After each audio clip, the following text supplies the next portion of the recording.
നിയമസഭാ തെരഞ്ഞെടുപ്പിൽ കേരളം ഉറ്റുനോക്കുന്ന മണ്ഡലങ്ങളിലൊന്നാണ് നേമം. സിപിഎമ്മും ബിജെപിയും കോൺഗ്രസും അഭിമാന പോരാട്ടമായി കണക്കാക്കുന്ന നേമത്ത് ത്രികോണ പോരാട്ടം കനക്കുകയാണ്.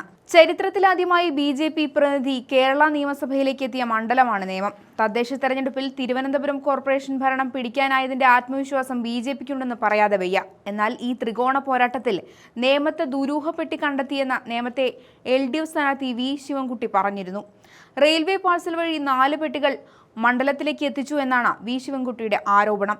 തെരഞ്ഞെടുപ്പ് അടുക്കുന്നതിനിടെ ഇത്തരത്തിൽ രാഷ്ട്രീയ മുന്നണികളുടെ ചില അട്ടിമറി നീക്കങ്ങൾ ഉണ്ടാകാറുണ്ട്. റെയിൽവേ സ്റ്റേഷനിൽ നിന്ന് കാറിൽ കയറ്റിയ പെട്ടികൾ നേമത്ത് എത്തിക്കുകയായിരുന്നുവെന്നാണ് പരാതിയിൽ പറയുന്നത്. കാറിന്റെ നമ്പർ ഉൾപ്പെടെ വെച്ച് പരാതി നൽകുമെന്ന് വി ശിവൻകുട്ടി പറയുന്നുണ്ട്. സംസ്ഥാനത്തിന് പുറത്തുള്ള നിരവധി വാഹനങ്ങൾ മണ്ഡലത്തിൽ എത്തിയതായും ശിവൻകുട്ടി പറയുന്നു. അതേസമയം നേമം ഉൾപ്പെടെയുള്ള മണ്ഡലങ്ങളെ പോലെ നെടുമങ്ങാടും തെരഞ്ഞെടുപ്പ് പ്രചാരണത്തിൽ ബിജെപി അനധികൃതമായി പണം ഒഴുക്കുന്നുവെന്ന് LDF സ്ഥാനാർത്ഥി മന്ത്രി GR അനിൽ ആരോപിച്ചിരുന്നു.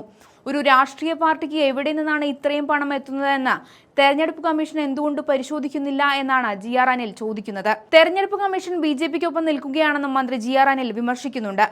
ബിജെപി സ്ഥാനാർത്ഥിക്ക് എങ്ങനെയാണ് ഇത്രയും കാശ് ചിലവാക്കി പ്രചരണം നടത്താൻ കഴിയുന്നതെന്നും മന്ത്രി ചോദിക്കുന്നുണ്ട്.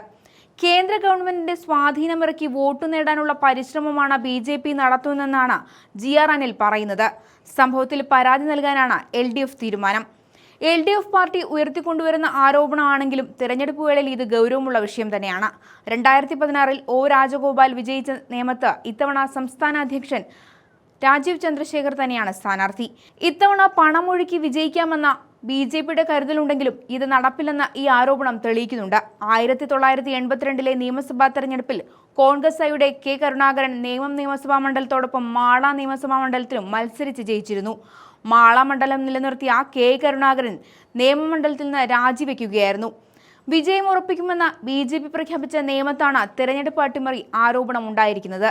വിജയം ഉറപ്പിക്കുമെന്ന രാജീവ് ചന്ദ്രശേഖറിന്റെ ആത്മവിശ്വാസത്തിന് വലിയ തിരിച്ചടിയാണ് ഈ ആരോപണത്തിലൂടെ ഉണ്ടായിരിക്കുന്നത്.